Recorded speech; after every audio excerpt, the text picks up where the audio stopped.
The Maryland father mistakenly sent to prison in his native El Salvador is suing the U.S. Secretary of Homeland Security.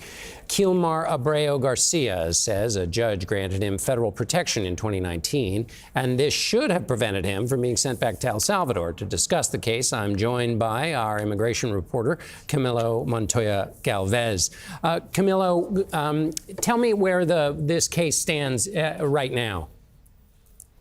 Good evening, John. Jennifer said that the accusations the White House is leveling against her husband are false, telling me that he has no criminal record in the U.S. or connections to any gangs, and her husband's arrest has had a huge impact on their 5-year-old disabled son, who, like Jennifer, John, is a U.S. citizen. When they were about to take him, the ICE officer let me say goodbye to him. I was standing right next to him, because my son would stretch out his arm to tell him, like, let's go. And then the officer told him, you have to say goodbye to him. How did your son deal with that situation at the time? So him and my son are very, very close. When my husband was sitting on the curb, my son gave him a very tight hug. Kind of like my son kind of knew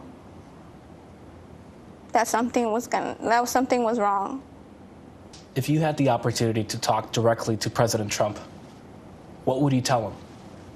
I would tell him to please bring my husband back with me, my kids. And John, while it has conceded and admitted that this deportation was a mistake, the Trump administration is rejecting demands to return Abrego Garcia to the U.S., alleging that he's a gang leader implicated in human trafficking. The White House, however, has yet to offer any concrete evidence to support those claims. So what can be done, Camilo, to get Abrego Garcia back?